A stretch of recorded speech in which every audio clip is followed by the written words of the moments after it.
మనమందరం కూడా కళ్ళు మూసుకున్నట్లయితే చిన్న ప్రార్థన చేసుకుని వాక్యాన్ని ధ్యానించుకుందాం. పరిశుద్ధుడు మహోన్నతుడైన తండ్రి, ఈ పరిశుద్ధమైన పాదములకు స్తోత్రం చెల్లించుకుంటున్నాం. ఈ ప్రాముఖ్యమైన సమయంలో లేదా దీన దాసురాలుగా నీ సన్నిధిలో నేను నిలబడి ఉంటుండగా నన్ను పూర్తిగా మీ సిలువు చాటుకు మరుగు చేసుకుని నాకు మాకు కావలసినటువంటి ఆత్మీయ వర్తమానాన్ని మాకు అనుగ్రహించండి. ఈ మాటలను వినగలిగే చెవులు, గ్రహించే హృదయము మా అందరికీ దయచేయమని సమస్తాన్ని చేతులకు అప్పగిస్తూ త్వరగా రాబోతున్న యేసు పరిశుద్ధ నామములో అడిగి వేడుకుని ప్రార్థిస్తున్నాను తండ్రి. ఆమేన్. ఈ చక్కటి సమయం ఇచ్చినటువంటి దేవాలయానికి వందనాలు. కూడి వచ్చిన మీ అందరికీ కూడా వందనాలు చెల్లిస్తున్నాను. ఈ యొక్క సమయంలో వాక్య భాగాన్ని చదువుకుందాము. మొదటి సమూయేలు గ్రంథము 15వ అధ్యాయము 11వ వచనాన్ని చదువుకుందాం. మొదటి సమూయేలు గ్రంథము 15వ అధ్యాయము 11వ వచనాన్ని చదువుకుందాం. సౌలు నన్ను అనుసరింపక వెనుక తీసి నా ఆజ్ఞలను గైకొనకపోయిన గనుక అతన్ని రాజుగా నిర్ణయించినందుకు నేను పశ్చాత్తాపపడుచున్నాను. అందుకు సమూయేలు కోపావేశుడై రాత్రి అంతా యెహోవాకు మొరపెట్టుచుండెను. చాలా మనం చదువుకున్నటువంటి ఈ వాక్య భాగంలో ముందుగా సౌలు గారి కొరకు మనము కొన్ని మాటలను విందాం. ఈ సౌలు ఎవరంటే ప్రియమైన దేవుని సంగమా, బెన్యామీను గోత్రంలో కీషునకు పుట్టిన వారే ఈ సౌలు. ఈ యొక్క సౌలు గారు తన తండ్రి యొక్క గాడిదలు తప్పిపోయిన కారణం చేత సౌలు గారు తన సహోదరుడు వెతుక్కుంటూ బయలుదేరి వెళ్ళారు. ఆయన గాడిదలను వెతుక్కుంటూ బయలుదేరి వచ్చినప్పుడు సమూయేలు ప్రవక్త గారు ఉన్న ప్రాంతానికి వచ్చిన తర్వాత వారికి ఒక సమాచారము తెలియబడుతుంది. మీ గాడిదలు పోయి కనుక ఆ గాడిదలు ఎక్కడ ఉన్నావో ఇక్కడ ఒక ప్రవక్త ఉన్నారు, ఆ ప్రవక్త ఎక్కడికి వెళితే మీరంత శ్రమపడి వెతకవలసిన పని ఉండదు. గాడిదలు ఎక్కడ ఉన్నాయో ఆ ప్రవక్తను అడిగితే ఆ ప్రవక్త చెబుతాడు అన్నప్పుడు దేవుడు ముందుగానే ఆ ప్రవక్తకి ఒక దర్శనాన్ని ఒక స్వరం ద్వారా మాట్లాడుతూ ఉన్నారు. సమూయేలు గారితో దేవుడు మాట్లాడుతున్నారు, నీ యొద్దకు కీషునకు పుట్టినటువంటి కుమారుడైన సౌలు వస్తున్నాడు. ఆ సౌలుని నువ్వు ఇశ్రాయేలీయులకు రాజుగా అభిషేకము చేయాలని ఆ యొక్క సౌలు ప్రవక్త దగ్గరికి రాకముందే యెహోవా దేవుడు సమూయేలు గారికి తెలియచేయడం జరిగింది. అప్పుడు సౌలు గారు రాగానే సమూయేలు గారు సౌలును చూసి అంటున్నారండి, యెహోవా దేవుని యొక్క కనికరమును పొందుకుంటున్నావు కనుకనే ఇశ్రాయేలీయులకు రాజుగా దేవాది దేవుడు నేను నియమిస్తూ ఉన్నాడయ్యా అని చెప్పగానే సౌలుకి చాలా ఆశ్చర్యం అనిపిస్తుంది. నిజంగా ఒక మాటతో చెప్పాలంటే సౌలు జీవితంలో అది ఒక గొప్ప సర్ప్రైజ్ గా కనబడుతూ ఉంది. ఎందుకంటే తనకు వచ్చింది వేరొక పని, అక్కడ దేవుడు తనకి ఇస్తున్నటువంటిది రాజుగా అభిషేకాన్ని సౌలునికి ఇస్తున్నాడు. ప్రియమైన దేవుని సంగమా, ఆయన గాడిదలు తప్పిపోయిన కారణం చేత ఆ స్థలానికి వస్తే దేవుడు అనేకమైన జనాంగాన్ని పరిపాలించేటటువంటి ఒక రాజుగా సౌలు గారిని అభిషేకం చేయమంటూ ఉన్నారు. చాలాసార్లు వాక్యము మనలను ఎంతగానో దర్శిస్తూ ఉంటది. కీర్తనకారులు అంటున్నారండి, పెంట కుప్పల మీద నుండి దీనులను పైకి లేవనెత్తువాడు నీవే. అనుకోవచ్చు ఒక్కొక్కసారి ఎప్పటికీ కూడా మనిషి యొక్క ఆలోచన ఎలా ఉంటుందంటే మన పరిస్థితులను బట్టి, మన స్థితిగతులను బట్టి మన జీవితాన్ని మనం అంచనాలుగా వేసుకుంటాం. కానీ ప్రియమైన దేవుని సంగమా, ప్రతి మానవుల పట్ల దేవుని యొక్క ఉన్నతమైన ప్రణాళిక ఒకటి ఉంటుంది. ప్రతి ఒక్క క్రైస్తవులు కూడా దేవుని చిత్తానికి లోబడి దేవుని చిత్తానికి మన జీవితాలను అప్పగించుకున్నట్టు రీతిగా పెంట కుప్పల మీద నుండి మనలను లేవనెత్తే దేవుడు. ప్రతి ఒక్క సేవకుల యొక్క సాక్ష్యాలను మనం వింటే పూర్వపు స్థితిలో వారు ఎలా బ్రతికారు, ఎలాంటి దేవుని స్థితిలో ఉన్నారో, ఇప్పుడు దేవుడు వారిని ఎలాంటి స్థితిగతుల్లో నిలబెడుతున్నారు అనేది చాలా సాక్ష్యాలు మనం వింటూ ఉన్నాం. అదే కీర్తనకారుడు అంటున్నారండి, నీవు మహోన్నతుడైన దేవుడు అయినప్పటికీ దీనుల పట్ల నువ్వు లక్ష్యం ఉంచే దేవుడు. ఒక ఉదాహరణగా ఈ లోకంలో మనకు బాగా చదువుకున్నప్పుడు, మనకు ఒక గొప్ప ఉద్యోగం మనం సంపాదించుకున్నప్పుడు, నిజంగా మనం చదువుకున్నటువంటి ఆ సర్టిఫికేట్స్ బట్టి జాబ్ వచ్చే కంటే ఎక్కువగా రికమెండేషన్ వల్ల ఎక్కువ జాబ్స్ వస్తూ ఉంటాయి. మరి మనలాంటి వారికి దీనుల పట్ల, దరిద్రుల పట్ల ఎవరు రికమెండేషన్ చేయగలరండి? అందుకే దేవుడు అంటున్నాడు, దీనుల పట్ల కృప చూపే దేవుడు అంటే. ఎవరైతే దీన మనస్సు కలిగి దేవునికి లోబడి బ్రతుకుతారో, దేవునికి లోబడి వారి జీవితాలను జీవిస్తారో, కంపల్సరిగా దేవుడు ఎక్కలేనంత ఎత్తైన కొండపైకి వారిని ఎక్కించే దేవుడు. ఈ సౌలు గారిని దేవుడు ఇశ్రాయేలీయులకు రాజుగా నియమించి ఉన్నారు. ఇశ్రాయేలీయులకు రాజుగానే కాదండి, ఇశ్రాయేలీయులకు మొదటి రాజుగా దేవుడు సౌలు గారిని నియమించి ఉన్నారు. సౌలు ఎంతో ఆశ్చర్యపోయి ఉంటారు. ప్రియమైన దేవుని సంగమా, నా బ్రతుకు ఏంటి, నా జీవితం ఏంటి, నా పరిస్థితి ఏంటి, ఇప్పుడు నాకున్న హోదా ఏంటి అని సౌలు ఎంతో దేవుని ఎడల ఎంతో కృతజ్ఞత కలిగి జీవించి ఉంటారు. అలా రాను రాను రాను రాను ప్రతిదీ కూడా సమూయేలు ప్రవక్త గారు రాజుగా సౌలు గారికి ఏది చెబితే అది చేస్తూ ఉండేవారండి. ఒకానొక దినాన్ని మనం చదువుకున్నటువంటి 15వ అధ్యాయంలో మొదటి నుండి కనుక మనం చదువుకుంటే, ఒకానొక దినాన్ని సమూయేలు ప్రవక్త దగ్గరికి దేవాది దేవుడు ప్రత్యక్షమై, సౌలును అమాలేకీయుల మీదకి యుద్ధానికి వెళ్ళాలి. అమాలేకీయుల మీదకి యుద్ధానికి వెళ్ళిన తరువాత అమాలేకీయులను పరిపాలిస్తున్న రాజు సైతం కూడా సౌలు హతము చేయాలి. అంతేకాదు, రాజునే కాదు, అక్కడ ఉన్నటువంటి ప్రజలందరినీ, వారినే కాదు, అక్కడ ఉన్న పశు సంపదని, ఒంటెలను, గొర్రెలను, ఎడ్లను, ఇంకా ఆ అమాలేకీయుల దేశంలో నూనె పోవు అనేది ఏమీ లేకుండా అక్కడ సౌలు అందరినీ కూడా సర్వనాశనం చేయాలి అని సమూయేలు ప్రవక్తకి దేవుడు తెలియజేస్తే, సమూయేలు ప్రవక్త గారు వచ్చి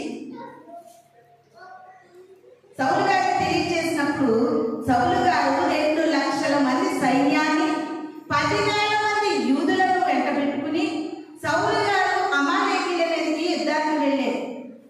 యుద్ధానికి వెళ్ళి యుద్ధంలో జయం పొందుకుని తిరిగి వచ్చిన తరువాత మరలా సమూయేలు ప్రవక్త దగ్గరికి యెహోవా దేవుడు ప్రత్యక్షమై అంటున్నాడు, నేను చెప్పినదేంటి, సౌలు చేసినదేంటి?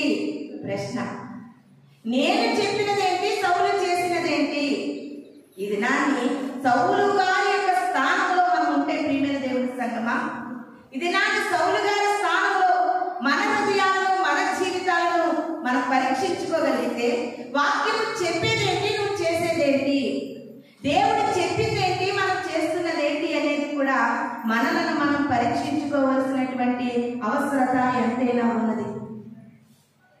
ఏంటి ప్రభా, సౌలు ఏం చేశాడయ్యా అని ప్రవక్త అయిన సమూయేలు గారు దేవాది దేవుని సన్నిధిలో ప్రార్థిస్తూ ఉన్నప్పుడు ఏమన్నాడండి? దేవుడు సౌలుని రాజుని బ్రతకనిమ్మన్నాడా? చెప్పాలా? కొన్ని పశు సంపదలు అవి నోరు లేని జీవులయ్యా, వాటిని చంపొద్దన్నాడా?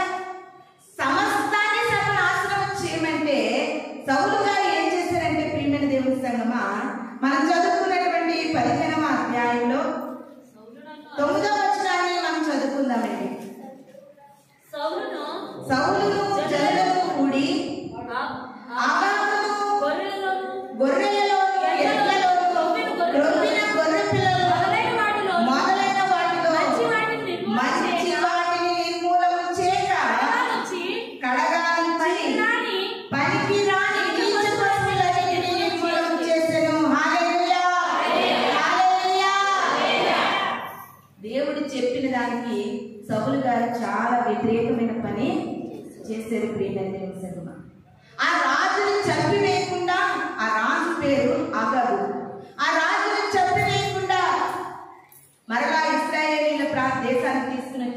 అంతేకాదు ఎడ్లలోను, గొర్రెలలోను, పశు సంపదలన్నింటిలో కూడా నీచమైన వాటిని చంపేసి బాగా క్రొవ్విపోయినటువంటి పశువులను, ఎడ్లను, గొర్రెలను మరలా ఏం చేశాడంటండి? మళ్ళీ తన రాజ్యానికి తెచ్చుకున్నాడట. చాలాసార్లు మనము కూడా అలాగే చేస్తూ ఉంటాం ప్రియమైన దేవుని సంగమా. ఇంత మనము దేవుని పట్ల కార్యం జరగాలని మనం ఎంతో ప్రయత్నిస్తాం. దానిలో దేవుడు చేసినటువంటి కార్యాన్ని గుర్తెరగక సాతానికి అవకాశం మనం కల్పిస్తూ ఉంటాం. దేవుడు చెయ్యొద్దంటే చేయకూడదు ప్రియమైన దేవుని సంగమా. దేవుడు వద్దంటే కదా వద్దు. ఎప్పుడైతే ఆ యొక్క అమాలేకీయుల యొక్క సంపదను సౌలు గారు తెచ్చుకున్నారో దేవాది దేవునికి చాలా కోపం వచ్చింది.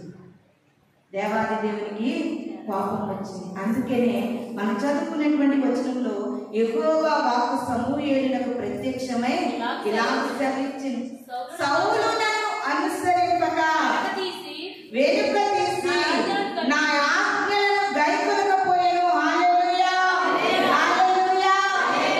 నిజముగా సౌలు మహారాజు అవడానికి గల కారణం ఎవరు? యెహోవా దేవుడు. ఆ దేవుని అనుసరించక, దేవుని యొక్క ఆజ్ఞలను అనుసరించక, దేవుని యొక్క మార్గంలో నడవక వెనుక తీసాడని దేవుడు సెలవిస్తూ ఉన్నాడు. ప్రియమైన దేవుని సంగమా, దేవాది దేవుడు మోషే గారి కాలం నుండి కూడా మనకి 10 ఆజ్ఞలను మనకి అనుగ్రహించి ఉన్నారు.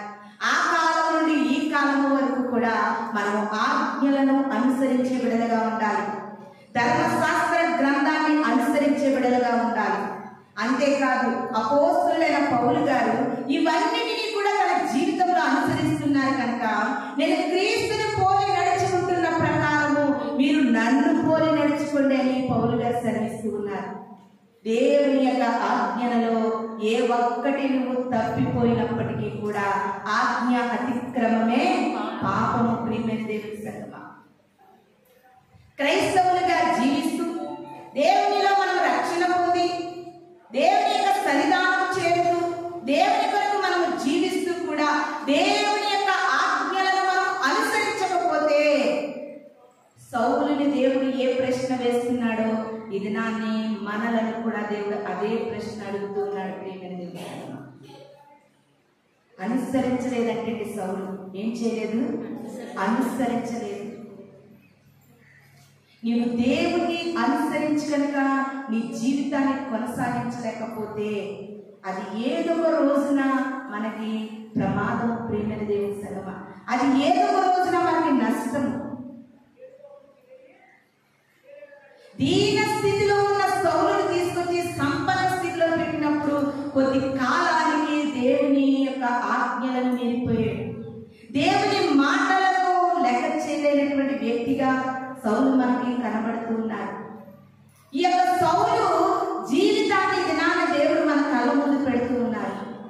ఆపదలో, కష్టంలో, నష్టంలో, ఇరుకులో, ఇబ్బందిలో దేవుని సన్నిధిలో నువ్వు ఎట్టి రీతిగా బ్రతుకుతున్నావో నీ జీవిత కాలం అంతయు కూడా ప్రభువుని మనము అనుసరించి నడుచుకోవాలని వాక్యము మనకి తెలియజేస్తూ ఉంది. మొదటి రాజుల గ్రంథము 11వ అధ్యాయము 32వ వచనాన్ని మనం చదువుకుందామండి.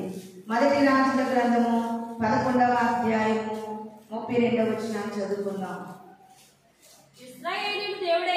ఇశ్రాయేలీయుల దేవుడైన యెహోవా సెలవిచ్చినది ఏమనగా, జనులు నన్ను విడిచిపెట్టి అస్తారోతు సిదోనీయుల దేవతలను, కెమోషు అను మోయాబీయుల దేవతలను, మిల్కోము అను అమ్మోనీయుల దేవతలకు రొక్కి సొలొమోను తండ్రి దావీదు చేసినట్లు నా దృష్టికి యోగ్యమైన చేయకయు నా కట్టడలను నా విధులను అనుసరింపకయు నేను ఏర్పరిచిన మార్గములలో నడుపుచున్నాను కనుక నేను సొలొమోను చేతిలో నుండి రాజ్యమును కొట్టివేసి 10 గోత్రములకు ఇచ్చేదను. హల్లెలూయా, హల్లెలూయా.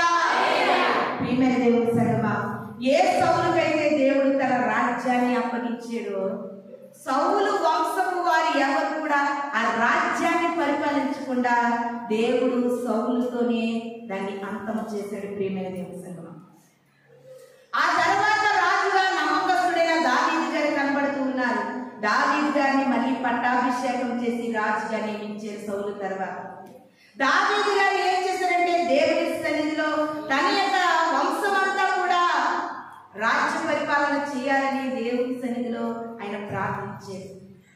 అదే రీతిగా తన కడుపును పుట్టిన సొలొమోను రాజుగా నియమించబడ్డాడు. కానీ సొలొమోను దేవుని ఆజ్ఞలను అనుసరించక, దేవుని మార్గంలో నడవక, దేవుని ఆజ్ఞలను పాటించగా ఉన్నప్పుడు దేవుడు సొలొమోను యొద్ద నుండి రాజ్యాన్ని తీసివేసి దాన్ని 10 గోత్రముల వారికి పంచిపెట్టాడంట. ప్రియమైన దేవుని సంగమా, జాగ్రత్తగా ఆలోచించండి.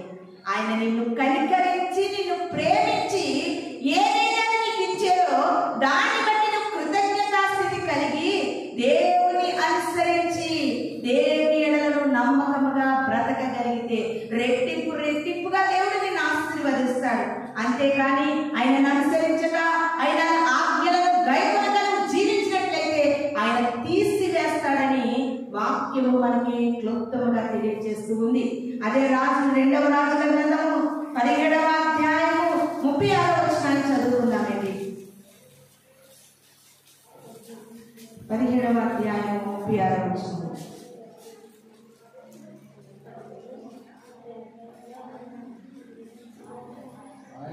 ఆయన ఆజ్ఞాపించిన కట్టడలను గాని, విధులను గాని, ధర్మశాస్త్రములు గాని, ధర్మమందు దేనిని గాని అనుసరింపక ఉన్నారు. హల్లెలూయా, హల్లెలూయా. దేవాది దేవుడు ఇప్పుడు అడుగుతూ ఉన్నారండి మనం. ఆయన కట్టడలను గాని, ఆయన విధులను గాని, ఆయన ఆజ్ఞలను గాని, ధర్మశాస్త్రములు గాని అనుసరింపక ఉన్నారంటండి. ఎవరు ఉన్నారు? నిన్న నేడు నిరంతరము ఒకే రీతిగా ఉన్న దేవుడి దినాన్ని మనం అడుగుతున్నాడు. ఆనాటి కాలంలో ప్రజల దగ్గర నుండి ఈనాటి కాలంలో జీవిస్తున్నటువంటి ప్రతి ఒక్కరు కూడా ప్రియమైన దేవుని సంగమా, ఎవరైతే ఆయన విధులను అనుసరించట్లేదో, ఎవరైతే ఆయన ఆజ్ఞలను అనుసరించట్లేదో, ఎవరైతే ఆయన ధర్మశాస్త్ర గ్రంథములు గైకొనట్లేదో అటువంటి వారిని దేవుడు నిర్మూలన చేస్తూ ఉన్నాడు. ప్రియమైన దేవుని సంగమా, మన దేవుని యొక్క ప్రేమ శాశ్వతమున్నది. ఆయన ప్రేమ ఎలాంటిదంటే దీర్ఘకాలం ఉంటున్నది.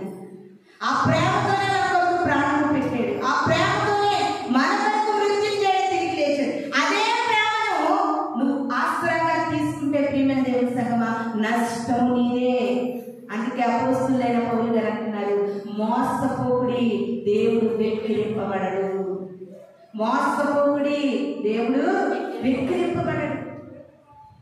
ఈ సౌలు గారి యొక్క జీవితంలో అది గ్రహించుకోలేకపోయాడు. ప్రియమైన దేవుని సంగమా, ఆయన ప్రేమమయుడు కదా, ప్రేమతో నన్ను పిలిచి రాజ్యం ఇచ్చాడు కదా, మాట వినకపోతే ప్రేమతో హత్తుకుంటాడు కదా అనుకున్నాడొచ్చు సౌలు.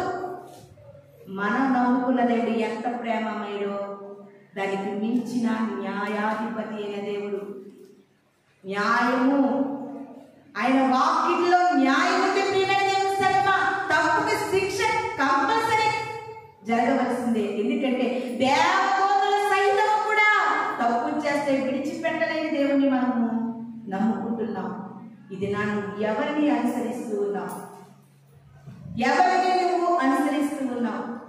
నిజంగా చెప్పాలంటే సౌలు మహారాజు గారికి ఏం కుదరండి?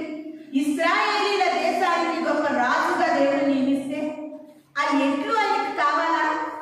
ఆ ఒంటెలు ఆయనకు కావాలా? గొర్రెలు ఆయనకు కావాలా? దేవుడు విస్తారమైన సంపద సౌలుకి ఇచ్చాడు. నీ జీవితంలో కూడా దినదినము కూడా మనలను పోషిస్తున్నాడు, మనలను నడిపిస్తున్నాడు, ఆయుష్ ఆరోగ్యాన్ని ఇచ్చి మనల్ని నడిపిస్తుంటే కానీ దాని వరకు మనం ఆశపడుతూ ఉంటాం, రాని దాని వరకు మనం ఆశపడుతూ ఉంటాం. అలాంటి విషయాలలోనే అపవాది మనలను సులువుగా మోసము చేస్తూ లాగుతూ ఉంటాడు. ప్రియమైన దేవుని సంగమా, నిజంగా సౌలు గారికి అవేమీ అవసరం కాదు. కానీ సౌలు గారి కళ్ళకవి క్రొవ్వినివిగా, బలిసినివిగా, అందముగా కనిపించి అవి తెచ్చుకోవాలనే మనస్సుని సాతాను సౌలుకి కల్పించున్నాడు. ఇది నాన్న నీకు కూడా అంతేనేమో ప్రియమైన దేవుని సంగమా. అందుకనే క్రొత్త నిబంధనలో 3 విషయాలు మనం జయించాలంటే నేత్రాశ, శరీరాశ, జీవపుటమం. ఫస్ట్ ఆఫ్ ఆల్ మనల్ని సాతాను నేత్రముల ద్వారా మోసగిస్తూ ఉంటాడు. అవ్వ ఏమంటుందండి? కళ్ళకు ఇంపుగాను అందముగాను ఉన్న పండును చూసిందంటండి అవ్వ. ప్రతి క్రైస్తవుడు కూడా ముఖ్యముగా కాపాడుకోవాల్సింది మన నేత్రాలు ప్రియమైన దేవుని సంగమా.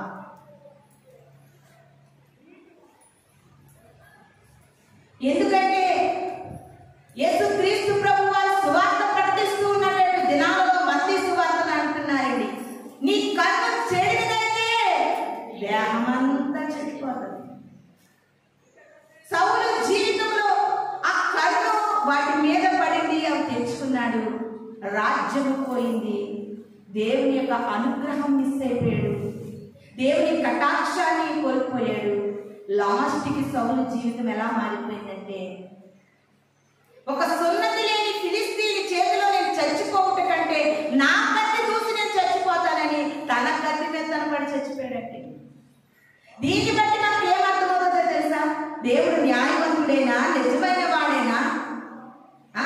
గాడిదలు కాసుకునే సౌలుని తీసుకొచ్చి రాజుగా ఎవరు చేయమన్నారు? దేవుణ్ణి అడుగుతున్నారు కదండి క్రైస్తవులు.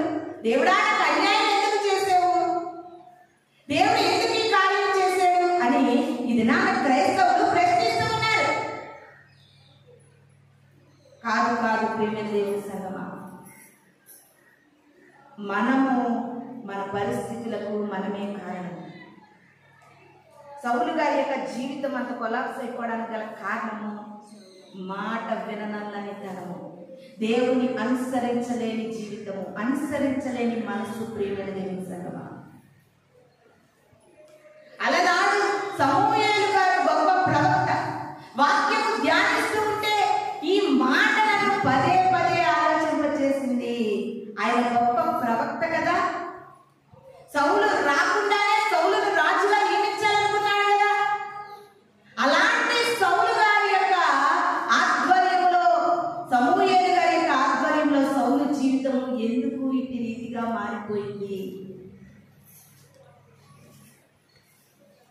మనము పొల్లటి కాయ తింటే మన పళ్ళే పులుస్తాయి, కానీ మన కడుపును పుట్టిన పిల్లల పళ్ళు పులుస్తాయా? మన కట్టుకున్న వారికి పళ్ళు పులుస్తాయి. దేవాది దేవుడు అందుకే యోబు గారు అన్నాడు, సర్వశక్తుడు అన్యాయం చేయట అసంభవం. ముఖ్యముగా ఒక ప్రవక్త అయినా, ఒక దైవ సేవకులైనా నీ కోసము ప్రార్థించాలంటే, నీ పట్ల కార్యములు జరగాలంటే నీలో కూడా దేవుని పట్ల ఒక ఆసక్తి ఉండాలి. సమూయేలు ప్రవక్త అయిన గొప్ప ప్రవక్త అండి. ఆయనే ఉంటుండగా సౌలు జీవితం ఎందుకు ఇలా ధ్వంసమైపోయింది? ఈ మాట నాకు చాలా ప్రశ్నించింది ప్రియమైన దేవుని సంగమా. పాస్టర్ గారు అంత ప్రార్థన చేస్తుంటే ఎందుకు ఇలాగైందని కొంతమంది అనుకోవచ్చు. అనుకోకండి, నేను ప్రార్థించేది దేవాది దేవునికే, మీరు ప్రార్థించేది, అందరూ ప్రార్థించేది ఆయనకి. కానీ మనం ఏదైనా పొందుకోవాలంటే, మన జీవితాల్లో గొప్ప కార్యాలు జరగాలంటే మనము దేవుని అనుసరించే బిడ్డలుగా, ఆయన ఆజ్ఞలను అనుసరించే బిడ్డలుగా. అంటున్నాడు సౌలు, అయ్యో సమూయేలు గారు, నేను తినడానికి తెచ్చుకోలేక క్రొవ్విన బలులు, పశువులు క్రొవ్విన వాటిని యెహోవాకు బలివ్వడానికి నేను తెచ్చానంటున్నాడండి. ఎవరికి బలివ్వడానికి? పొట్టేల బలి వలనను, కోడెల వల్ల, మేకల వల్ల, గొర్రెలు బలివ్వడం వల్ల యెహోవా సంతోషించడు. మాట వినుట వలన యెహోవా సంతోషించునని సమూయేలు గారు అధ్యాయంలో మనకు తెలియజేస్తూ ఉన్నారు ప్రియమైన దేవుని సంగమా. చాలా మంది అనుకుంటూ ఉంటాం, మనం సంపాదించిన సంపాదన కూడా నీతియుక్తమైన సంపాదన ప్రభువుకి మనము కానుకగా అర్పించాలి. ఎలా పడితే అలా సంపాదించిన కానుకలు కూడా నువ్వు అర్పించినా దేవుడు అంగీకరించడు. నువ్వు ముందు ఎలా పడితే అలాగా జీవించడం మానే, నీతిగా యథార్థంగా జీవించు, దాన్ని ప్రభువుకి అప్పగించు.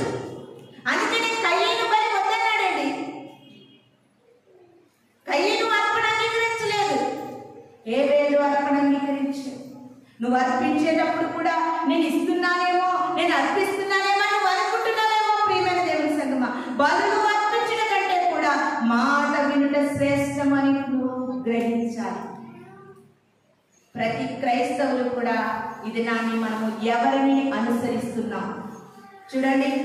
రోమాపత్రిక 12వ అధ్యాయం 2వ వచనంలో ఒక చక్కటి మాటలు ఇక్కడ భక్తుడు మనకు తెలియజేస్తూ ఉన్నాడు. రోమాపత్రిక 12వ అధ్యాయము 2వ వచనము.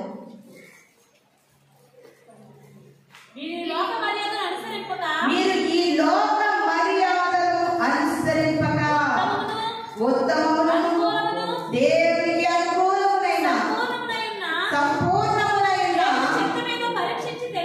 దేవుని చిత్తమేదో పరీక్షించి తెలుసుకున్నట్లు మీ మనస్సు మారి నూతన మగుట వలన రూపాంతరపడుడి. హల్లెలూయా, హల్లెలూయా.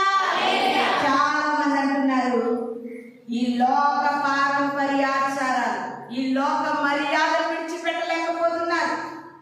వాక్యము మనకు తెలియజేస్తుంది ప్రియమైన దేవుని సంగమా, మీరు ఈ లోక మర్యాదను అనుసరించకూడదు.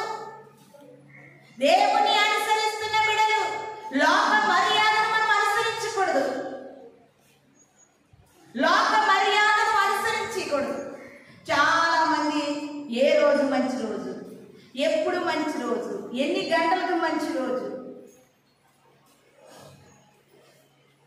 నిజంగా మనం ఆలోచన చేస్తే మంచి రోజులు చూసే వాళ్ళందరికీ మంచి జరుగుతుందంటారా?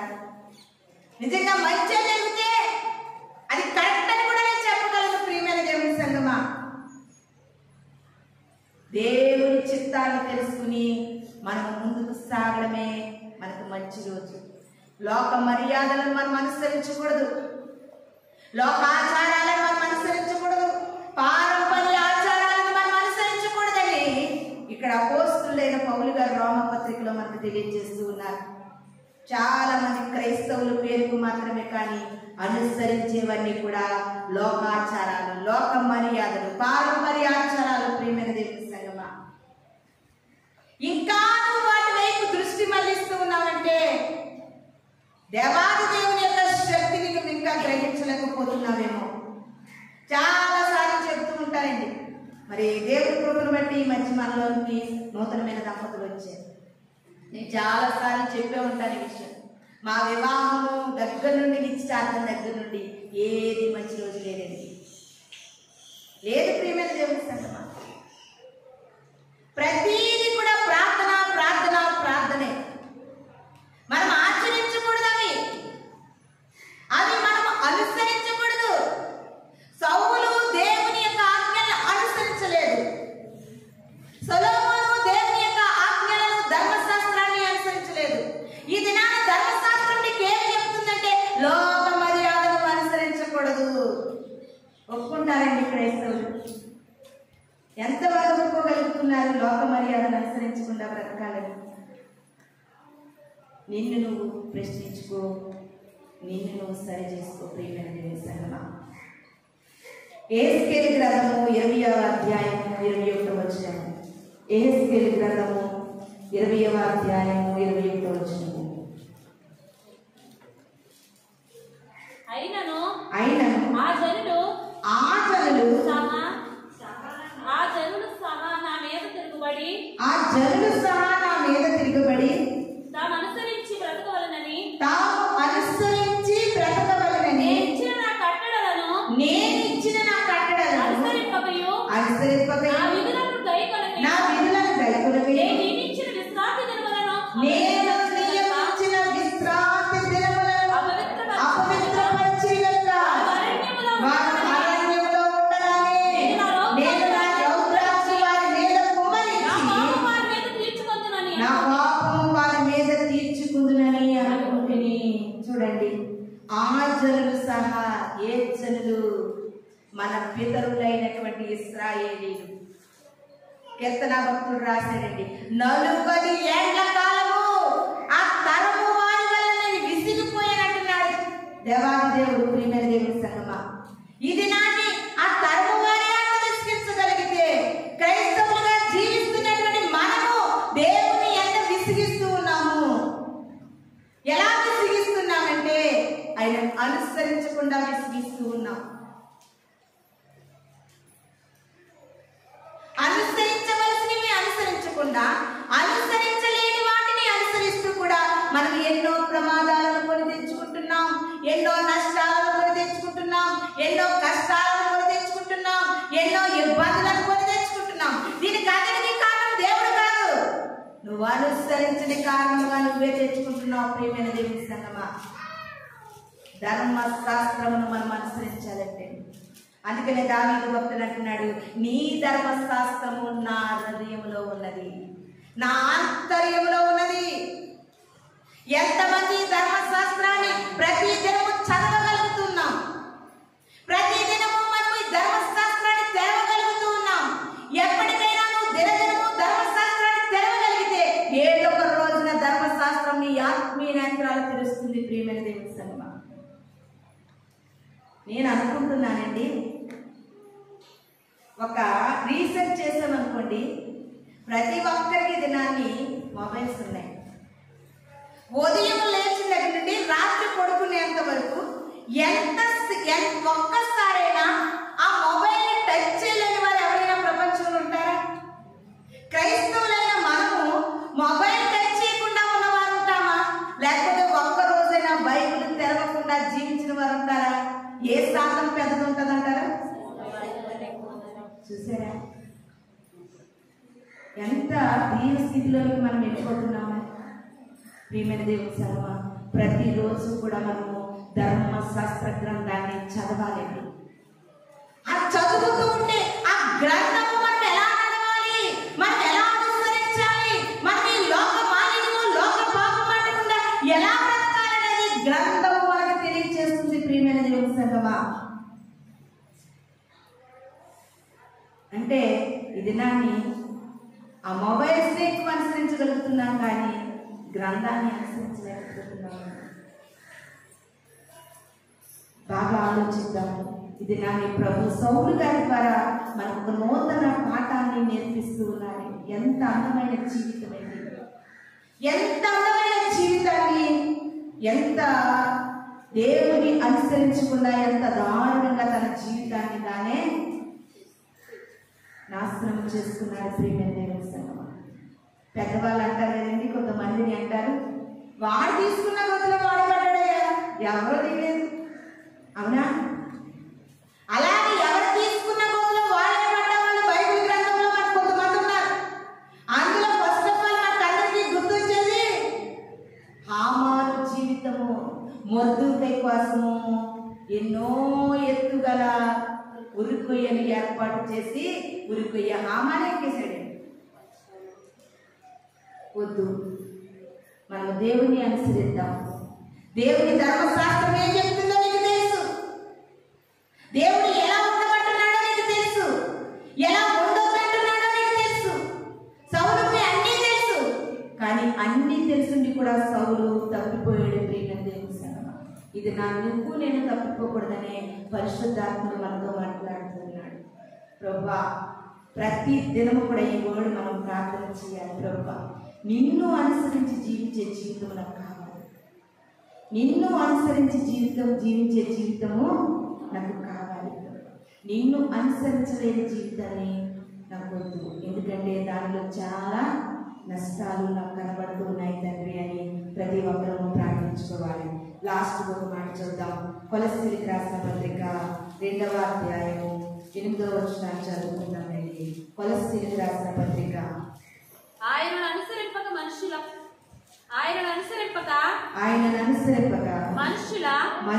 పారంపర్యాచారమును అనగా ఈ లోక సంబంధమైన మూల పాఠములను అనుసరించి మోసకరమైన నిరర్ధకత్వ జ్ఞానము చేత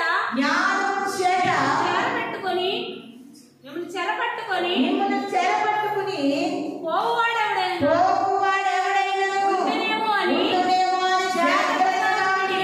హల్లెలూయా, హల్లెలూయా. అపోస్తలులైన పౌలు గారు అంటున్నారండి, కొలస్సీల సంఘానికి అంటున్నారు, అమ్మా మీరు ప్రార్థనా జీవితం బాగుంది, సంఘానికి క్రమముగా వచ్చి వెళ్ళడం బాగుంది,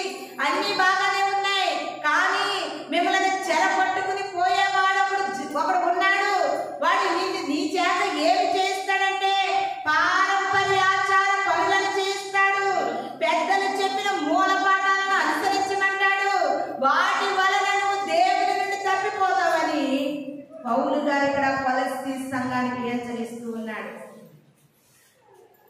నిజముగా నీ జీవితంలో శాంతి, సమాధానం, నెమ్మది లేకపోవడానికి మూల కారణం ఏంటో తెలుసా?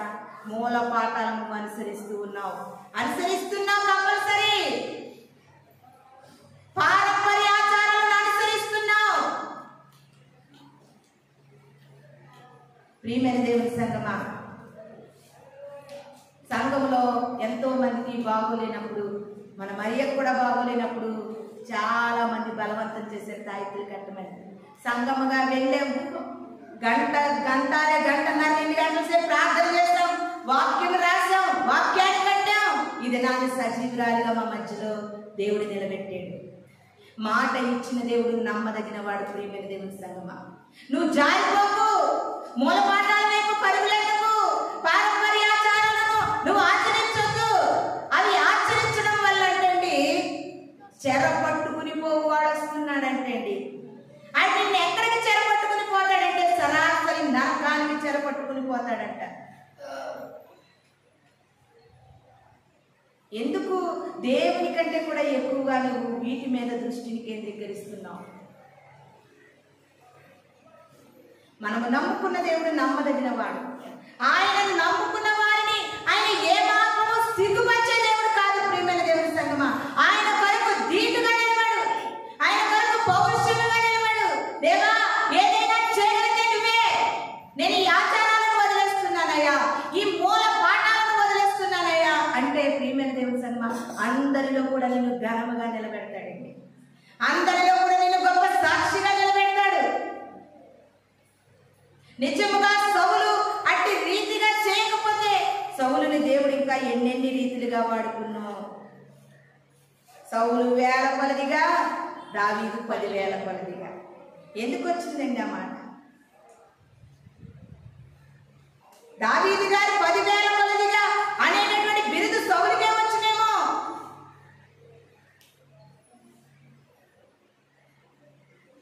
మరి జీవితాన్ని మన చేతుల్లోనే దేవుడు ఉంచాడు. ప్రియమైన దేవుని సంగమా,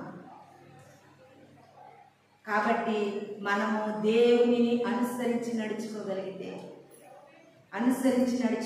చూడండి, ఎక్కడైనా బాగా ఈ వర్షాకాలాన్ని నేల బాగా జారులుగా ఉండి బాగాలేదనుకోండి, అలవాటైన ఆ ప్లేస్లో అలవాటుగా నడిచేవారు ఉన్నారనుకో, నేను చాలాసార్లు చూసాను నా జీవితంలో. నేను వేసిన అడుగుల్లో అడిగేసి వచ్చాయమ్మా అంటారా?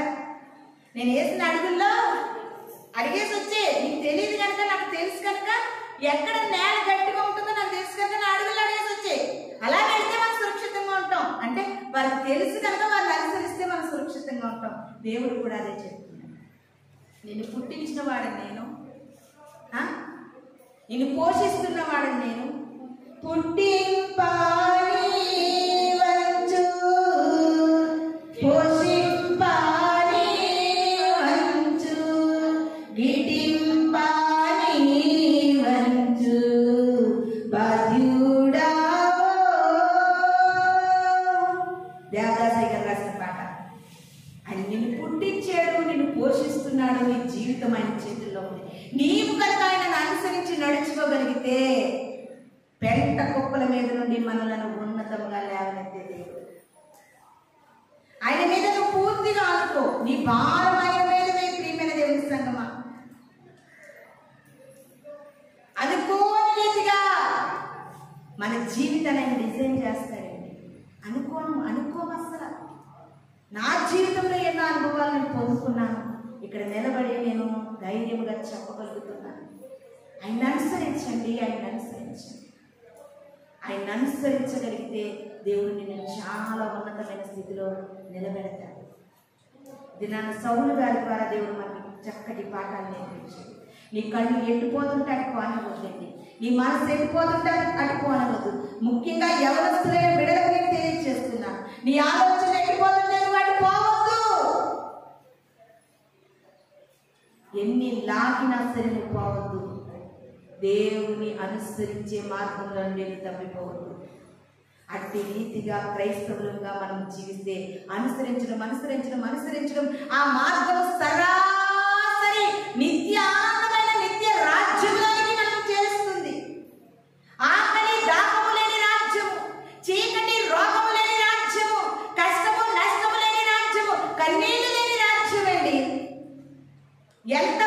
క్రైస్తవులు దేవుణ్ణి అనుసరించి ఆ రాజ్యాన్ని చేరుకోవాలనుకుంటున్నారో కంపల్సరిగా ఈ వాక్యము ప్రతి ఒక్క హృదయములలో దేవుడు నీరు కట్టి ఫలింపచేయను గాక. మనమందరము కూడా కళ్ళు మూసుకుందాం. చిన్న ప్రార్థన చేసుకుందాం. స్తోత్రము స్తోత్రము స్తోత్రములు.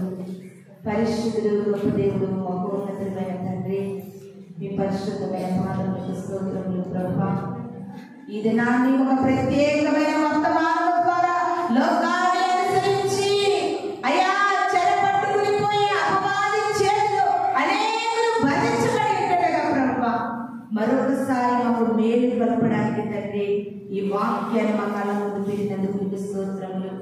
అయా అందమైన జీవితాన్ని అరణ్యపాలు చేసుకున్న సౌలు అనే కాక ప్రభువా, నిత్యము ప్రభా మా చివరి శ్వాస వరకు, మా జీవిత అంతం వరకు ప్రభా నిన్ను అనుసరించి నడుచుకునే జీవితాలు మాకందరికీ దయచేయమని, విన్న వాక్యాన్ని ప్రతి హృదయములలో నీరు కట్టి ఫలింపచేయమని త్వరలో రాబోతున్న యేసు పరిశుద్ధ నామములో అడిగి వేడుకుని ప్రార్థిస్తున్నాను తండ్రి.